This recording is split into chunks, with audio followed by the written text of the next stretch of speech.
Hello students, welcome back our YouTube channel Lakshya Academy. Today your topic is present continuous tense. हम लोग क्या कर रहे हैं कि टेंस को पढ़ रहे हैं. किसको पढ़ रहे हैं बाबू? टेंस को पढ़ रहे थे. एक टेंस का बेसिक क्लास देखे थे, टेंस के टाइप्स को देखे. अब उसके टाइप्स को अब हम लोग देखते हुए आगे क्या कर रहे हैं, चल रहे हैं. अभी हम लोगों ने कहाँ तक पढ़ा था?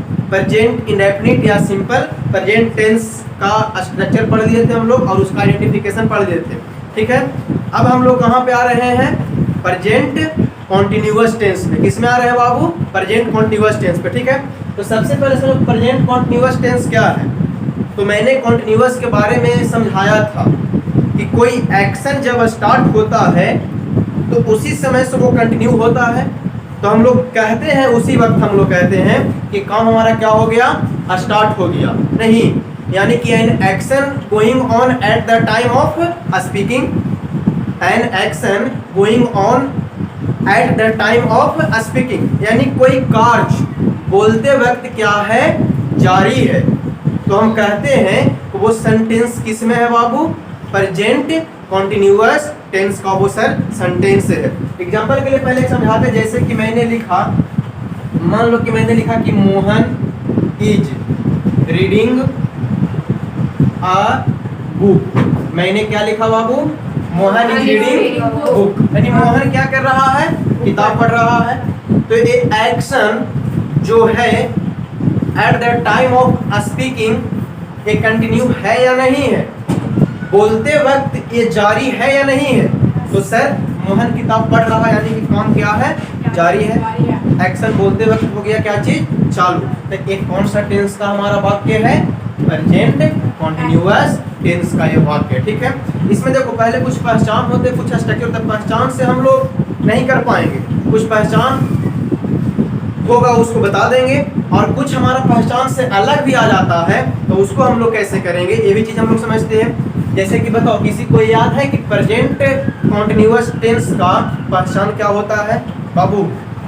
प्रेजेंट कॉन्टिन्यूअस टेंस का पहचान क्या होता है, किसी को याद है? नहीं, किसको याद है? बताओ बताओ क्या होता है? रहा है, रही है, रहा हूँ, रहे हुए ही होता है ना. और बताओ कि जेकरा लास्ट में रहा है, रही है, न लग रहेगा तो ना होगा, ना हो सकता है. जैसे कि मैं तुम्हारे सामने कुछ एग्जांपल देता हूँ समझने के लिए. लिखे कि मैं किताब पढ़ रहा हूँ. एकदम आसानी से पहचान गया. क्या कर गया? आसानी से पहचान गया ना कि सर एकरा में लास्ट में रहा है लगल है, और रहा ना लगल रहेगा. तो देखिए कुछ एग्जांपल उस प्रकार के देते हैं. वो कौन पहचान पहले कर रहा है. मान लो कि मैंने बोला कि चिड़िया के बारे में जानते हो? चिड़िया पेड़ पर बैठी है. अब बताओ कि ये कौन सा टेंस का वाक्य है? प्रेजेंट कॉन्टिन्यूअस टेंस का वाक्य है. पहचान के अकॉर्डिंग अगर चलोगे तब पहचान में तो सर रहा है तो नहीं लगल है, लगल है. रहा है कहने लगल या रही है कहने लगल है ना. तो अगर पहचान के अकॉर्डिंग अगर चलोगे तो इसको बना सकते हो. नहीं तो क्या चलते, इसका कॉन्सेप्ट को पकड़ते हैं. किसको पकड़ते हैं? कॉन्सेप्ट. हम प्रेजेंट कॉन्टिन्यूअस टेंस का क्या पकड़ने जा रहे हैं अभी? इसका फैक्ट और इसका क्या कॉन्सेप्ट है उस पर ध्यान देने जा रहे हैं. देखिए, कंटिन्यूअस चीज कहती है कि हम भाई कुछ देर पहले शुरू होते हैं और कुछ देर तक हम क्या रहते हैं, जारी रहते हैं, और कुछ देर बाद क्या हो जाती है, ये समाप्त हो जाती है. Some time before start, some time is going on, but some time after end, यानी कुछ समय बाद ये चालू होता है, कुछ समय. जैसे कि देखो पढ़ने का काम अभी ध्यान समझना, कुछ देर पहले चालू हुआ, अभी चल रहा है, और कुछ देर बाद क्या हो जाएगा, समाप्त हो जाएगा ना. तो ये बताओगे कौन सा एक्शन में अभी हम लोग हैं, तो कहो कि सर ये एक्शन हमारा कॉन्टिन्यूअस है. देखो तो चिड़िया पेड़ पर बैठा, कुछ देर पहले बैठा होगा, अभी बैठी है ना, अभी बैठी है, और कुछ देर के बाद क्या हो जाएगा बाबू, उड़ जाएगा. तो इस प्रकार का अगर घटना अगर कहीं पे हमको किसी भी सेंटेंस में देखने को मिलता है तो हम कौन से टेंस पहचानेंगे उसको? प्रेजेंट Present कॉन्टिन्यूअस टेंस हम लोग देखेंगे। समझ गए? चलिए, तो एक एग्जांपल देकर कुछ समझा रहे थे। अब हम लोग क्या करते हैं ना, इसका पहचान ऐसे नॉर्मली लिख ही लो, दिखा देते हैं, और पहचान के अलावा भी कुछ याद रखना, इसीलिए मैंने पहले बता दिया, और इसके बाद स्ट्रक्चर पे हम लोग आते हैं। यहाँ तक किसी को कोई आपत्ति? बच्चा बाबू नहीं ना? चलो ठीक है। अब देखते हैं आगे। तो क्या लिख लो इसका? पहले आइडेंटिफिकेशन लिख लो, जो भी है उसका लिख देते हैं। चलिए, आईडी लिख देते हैं। आईडी मैंने समझ रहा, पहचान, आइडेंटिफिकेशन। किसी भी व्यक्ति का एक अपना आईडी तो होबे करता है, तो कोई भी टेंस उसका कुछ ना कुछ पहचान तो स्पेशल होगा ना। तो लिख लो, यानी कि मेन वर्ब के एंड में लगा रहता है, यानी कि मुख्य क्रिया के अंत में, मुख्य क्रिया के अंत में क्या लगा रहेगा? रहा है, रही है, ठीक है, रहा हूँ, रहे हो, इत्यादि क्या होता है बाबू? इत्यादि लगा रहता है। इसमें लगा रहता है ये सब चीज ना, ठीक है। और ये तो लगा रहेगा, नहीं लगा रहेगा तो पर भी पहचानने के लिए भी हम बताए। जैसे चिड़िया पेड़ पर बैठा है, बोले कि मैं नदी किनारे बैठा हूँ, तो जिस समय तुम बोल रहे हो तो वो एक्शन बोलते वक्त जारी है कि नहीं? हम बैठे, तुम लोग बेंच पर बैठे हो, अरे है बैठल, तब जिस समय बोले तब बोलना, ये ना कि शर्माना, ठीक है ना? शर्माने की दिक्कत यहाँ पे जरूरत नहीं है। तुम लोग बेंच पर बैठे है सब एकदम, यस सर। कोई की परेशानी है या पंखा चल रहा है या बेंच पर एकदम आसानी पूर्वक एकदम बैठे हुए हैं, एकदम आराम की जिंदगी काट रहे हैं। अब सीखें या नहीं सीखें अलग बात है ना, सीखो तो बड़ी मारेंगे। अभी शुरुआती ना है, पूछेंगे ना तो गर्दा छुड़ा देंगे तुम लोग को। पर देखो यहाँ पे अभी कह रहे हैं, तो जैसे एक चीज और पहचान रूल में लिखा देंगे हम नॉर्मली, बोलते वक्त अगर कोई काम क्या रहे बाबू? जारी रहेगा, तो क्या कहोगे? वो भी कॉन्टिन्यूअस टेंस का ही वाक्य है, ठीक है। चलिए, तो ये हो गया उसका पहचान। उदाहरण के लिए कुछ लिख देते हैं, उदाहरण ऐसे लिखाता है वो। चलो ठीक है, क्या लिखे? लिख दिए कि बच्चे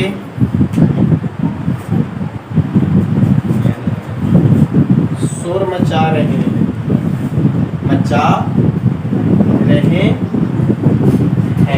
नहीं, बच्चे क्या कर रहे हैं? शोर मचा रहे हैं। बोलते वक्त सब एकदम लगल है, अपने में मगन है, ठीक है।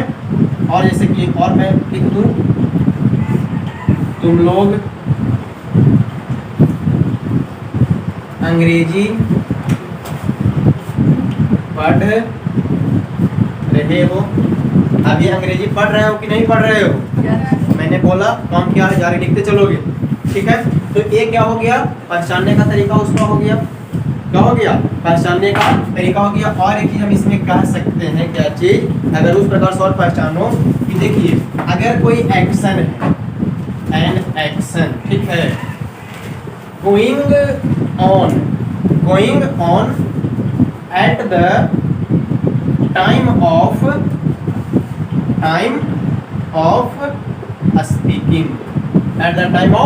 स्पीकिंग, अगर कोई कार्य, इसका कहने का क्या अर्थ होता है?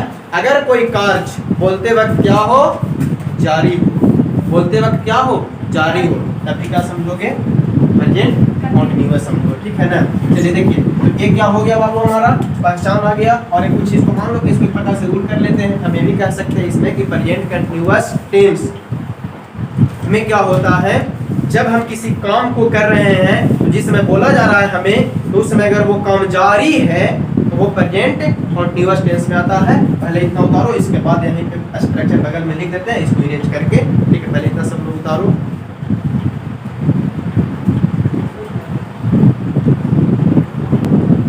चलो हो गया, अब इसको इरेज करते हैं। अब आते हैं किस चीज पे बाबू? अब बात कर लेते हैं स्ट्रक्चर का। किसका बात करते हैं? स्ट्रक्चर की बात करते हैं, ठीक है। साइलेंट। अब स्ट्रक्चर क्या होगा सर इसका? तो वो थोड़ा देख लेते हैं। नहीं, स्ट्रक्चर मीन्स क्या होता है? बनावट होता है। नहीं, किसी भी चीज को बनाने के लिए पहले उसका क्या तैयार किया जाता है? स्ट्रक्चर बनाने। जैसे घर बनाना है हमरा, तो घर बनाना है हमें, तो उसका पहले क्या तैयार किया जाता है? स्ट्रक्चर। घर किस प्रकार से बनेगा, फिर उसी घर पे वो क्या जो भी मिस्त्री होते हैं वो उस स्ट्रक्चर के अकॉर्डिंग वो घर को क्या करते हैं? फिर बनाते हैं। जिसको हम लोग कहते हैं कि नक्शा तैयार करते हैं। नहीं, तो वो स्ट्रक्चर के अकॉर्डिंग कि ऐसे है तो ऐसे है, तो ऐसे ऐसे करके बनाना पड़ेगा। तो वही स्ट्रक्चर इसमें ही कहता है। ध्यान दो इधर, स्ट्रक्चर यही कहता है कि जिस प्रकार से स्ट्रक्चर की अरेंजमेंट होगा, सेंटेंस में वो चीज फाइंड करना है। नहीं कि कहाँ पे सब्जेक्ट रहेगा, कहाँ पे वर्ब रहेगा और कहाँ पे अदर वर्ब रहेगा। घर में देखा ना, कहाँ पे किचन रहेगा, कहाँ पे बेडरूम रहेगा और कहाँ पे बाथरूम रहेगा। ठीक है, देखते हैं ना बनाता है कि हाँ यहाँ पे किचनमा है, यहाँ पे बाथरूम है, तो उसमें भी यही देखना कहाँ सब्जेक्ट है, कहाँ अदर वर्ड है, कहाँ वर्ब है, कौन मेन वर्ब है, कौन ऑक्सिलरी वर्ब है, ये सब फाइंड करना हमें आना चाहिए। तो स्ट्रक्चर में सबसे पहला स्ट्रक्चर पे हम चलते हैं अफर्मेटिव। किस पे चलते हैं बाबू? अफर्मेटिव स्ट्रक्चर पे चले। किस पे चले? अफर्मेटिव स्ट्रक्चर में। देखिए सबसे पहले अफर्मेटिव में क्या लिखना? सब्जेक्ट। क्या लिखोगे? सब्जेक्ट। इसमें हम प्रयोग करते हैं इज, एम, आर। ये हमारा हेल्पिंग वर्ब के रूप में आया। किसके रूप में आया? हेल्पिंग वर्ब के रूप में आया। फिर हम लिखेंगे वर्ब का fourth form of verb use होगी। ठीक है, उसके बाद हमें अदर वर्ड का यूज कर देना है। कोई दिक्कत? देखिए अब हम स्ट्रक्चर से टेंस का नाम निकालने का प्रयास करते हैं। देखिएगा, अब देखो ये हमारा इज है, ये एम है और ये आर है या नहीं है? अब हम बात करते हैं, जब पढ़ाए थे वर्ब तो उसमें वर्ब का बेसिक जो मेन वर्ब का फॉर्म था वो हम लिखाए थे। एक बताए थे, फर्स्ट में बताए थे वर्ब टू बी।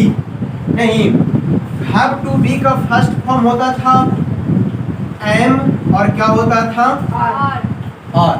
उसी प्रकार से सेकंड फॉर्म क्या होता था? वाज या वर होता, वेयर नहीं वर होता था। थर्ड फॉर्म क्या होता था? बी। फोर्थ फॉर्म क्या होता था? और हमारा फिफ्थ फॉर्म क्या होता था? इज। यानी सर इसको वर्ब का फर्स्ट फॉर्म कहते हैं। देखो स्ट्रक्चर से टेंस का हम नाम निकाल रहे हैं, ध्यान देना।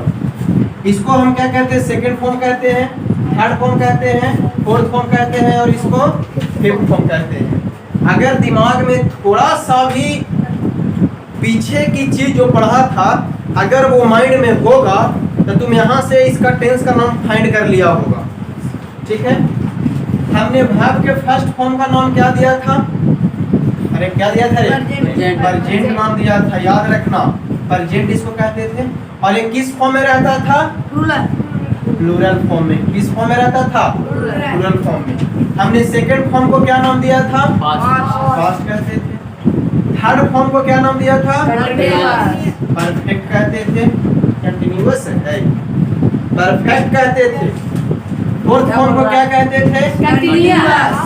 कॉन्टिन्यूअस कहते थे। फिफ्थ फॉर्म को क्या कहते थे? प्रेजेंट कहते थे। अब देखिए तो ध्यान से देखिए, अगर कंसंट्रेशन अगर होगा तो ध्यान से देखो। यहाँ पे फर्स्ट फॉर्म को प्रेजेंट प्लूरल, फिफ्थ फॉर्म को प्रेजेंट बट सिंगुलर। कोई दिक्कत? No sir. फर्स्ट फॉर्म में कौन कौन आ रहा है? M R. तेरा में एम आर है ही। Yes sir. केवल फर्स्ट फॉर्म में है ये। Yes sir. इज इसमें है ये। Yes sir. फिफ्थ फॉर्म में है ये। Yes sir. वर्ब का फर्स्ट फॉर्म और फिफ्थ फॉर्म का नाम क्या पड़ता है? प्रेजेंट नाम पड़ता है। फर्स्ट फॉर्म और फिफ्थ फॉर्म का नाम क्या पड़ता है? प्रेजेंट पड़ता है ना। प्रेजेंट हो गया। यहाँ से अभी तक यहाँ से क्या निकाल दिए? प्रेजेंट निकाल दिए। अरे प्रेजेंट निकाल दिए ना। अब उसके बाद क्या है? वर्ब का फोर्थ फॉर्म। वर्ब के फोर्थ फॉर्म को क्या नाम देते हो? कॉन्टिन्यूअस इसमें है। स्ट्रक्चर से टेंस प्रूव हो गया कि प्रेजेंट कॉन्टिन्यूअस है। अरे स्ट्रक्चर से टेंस प्रूव हुआ कि प्रेजेंट कंटीन्यूअस है। इन्हें की पास्ट परफेक्ट वाला स्ट्रक्चर बस आप लिख दिए होंगे था। कैसे मान ले? हम प्रूव करके दिखा दिए। कोई डाउट है? नहीं, तो ये इसका अफर्मेटिव स्ट्रक्चर निकल गया ना। नेगेटिव कहेगा तो क्या करोगे? तो नेगेटिव हम क्या करते हैं, ऑक्सिलरी वर्ब के साथ हम लोग प्रयोग करते हैं। अब देखो सब्जेक्ट अब हमारा दो तरह के होता है, सिंगुलर हो सकता है या प्लूरल, तो वर्ब उसी अकॉर्डिंग लगाओगे। इज हमारा सिंगुलर सब्जेक्ट है, सॉरी इज हमारा क्या है, सिंगुलर वर्ब है, और एम आर हमारा क्या है, प्लूरल वर्ब है, कोई दिक्कत नहीं। चलिए अब इसका नेगेटिव स्ट्रक्चर पे आते हैं, स्ट्रक्चर लिखते चलोगे, ठीक है ना। नेगेटिव स्ट्रक्चर की बात करेगा तो क्या कहोगे बाबू, सेकंड नेगेटिव। नेगेटिव के मतलब कि नोट का यूज करना है, तो नोट का प्रयोग ऑक्सिलरी वर्ब के साथ होता है, मेन वर्ब के साथ नहीं होता। पिछले भी क्लास में मैंने बताया था। देखो subject plus is am are plus क्या लगा दोगे, क्योंकि ऑक्सिलरी वर्ब या हेल्पिंग वर्ब के रूप में ही आया है, तो नोट लगा दिए यहाँ पे।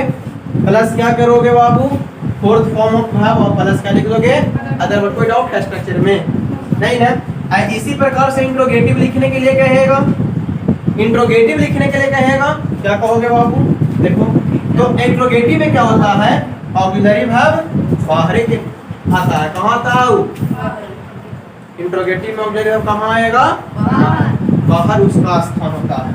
ऑक्सिलरी वर्ब के रूप में कौन है, ही ना है, बाहर आ जाएगा, इज एम आर, इसके जगह पर कौन चल जाएगा, यानी कि subject replaces to the auxiliary verb, और auxiliary verb replaces to the subject, यानी कि सब्जेक्ट या पर ऑक्सिलरी वर्ब को रखो, और ऑक्सिलरी वर्ब के जगह पर किसको रख दो, उसके बाद क्या लगा दो बाबू, इंट्रोगेटिव नेगेटिव। इंट्रोगेटिव है तो नोट का प्रयोग इसमें नहीं होता है, जब इंट्रोगेटिव नेगेटिव होता है नोट लगाएंगे। फोर्थ फॉर्म हो गया, अदर वर्ड हो गया, और प्लस क्वेश्चन मार्क लगाते हैं इंट्रोगेटिव, ठीक है। बाकी में तो फुल स्टॉप तक हम लोग चलवे करते हैं। चलिए फोर्थ नंबर आते हैं, इंट्रोगेटिव नेगेटिव। इंट्रोगेटिव नेगेटिव, एक इंट्रोगेटिव है और उसमें नेगेटिव इंक्लूड है, नोट लगाना पड़ेगा, देख लो कैसे, ऐसे इज आर प्लस सब्जेक्ट, और का लगा दो नोट को इंक्लूड कर दो क्योंकि नेगेटिव था, प्लस क्या करोगे, fourth form plus other word plus question mark. समझ में आया? Yes sir. WH वर्ड की बात करेगा तो इन दोनों का WH वर्ड लगाना पड़ता है, बाकी तो बन ही जाता है। देखो WH वर्ड क्या होता है, कि जब कोई मीनिंग क्या होता है, WH वर्ड से शुरू होता है। WH वर्ड होता है वही चीज ना, what, where, why, how, who, ये सब, whom, which, ये सारे कुछ हमारे क्या है, WH फैमिली का मेंबर है, ठीक है। चलिए WH वर्ड हो गया, उसके बाद इज एम आर, ये हमारा जो WH वर्ड का इंट्रोगेटिव है ना, वो इंट्रोगेटिव के फॉर्म है, नेगेटिव इसमें नहीं लगाएंगे। Plus subject plus fourth form plus other word लिख दो, और प्लस कर दोगे क्वेश्चन मार्क, लिखते चलोगे सब लोग। और 6 नंबर जो हो जाएगा वो इंट्रोगेटिव नेगेटिव WH वर्ड का आएगा। देखो WH वर्ड का इंट्रोगेटिव नेगेटिव आएगा, is am are plus subject plus not plus fourth form plus other word plus question mark. Copy करो इसको। चलिए इस तरह के सब लोग लिख लिए ना? Yes sir. देखिए इसका एक एग्जांपल समझा देते हैं, उसका फिर हजारों एग्जांपल आप लोग बना करके लाइएगा, एक एग्जांपल समझाते हैं हम। चलो यहीं पे नीचे दिखाई देता है जी। Yes sir. मान लो कि एक एग्जांपल हम एक उदाहरण लेते हैं, बोल क्या उदाहरण ले, तुम ही लोग बोल कुछ जो कि प्रेजेंट कंटीन्यूअस टेंस का उदाहरण बोले, क्या ले? मेरा भाई सोया है। सोया है, मेरा भाई सोया है। अब बताओ बाबू, ये बोला रहा रही तो ना लगल है, गलती है, कैसे बताओ? अरे भाई साहब, अरे इतना मार मारेंगे, जिस समय बोला बोलते वक्त काम जारी है कि नहीं? अरे उसका भाई सोया है तब बोलते वक्त जारी कि सोया है, कंटीन्यूअस। आप कहे समझावे तो है नहीं के रे, बताओ करेक्ट है? सही है। देखो अब इसको बनाओगे, तो सब्जेक्ट मेरा भाई है और काम क्या कर रहा है, सोने का, तो लिखेंगे माई ब्रदर इज स्लीपिंग, बन गया। Yes sir. इसका नेगेटिव बनाओगे तो कौन चीज लिखोगे,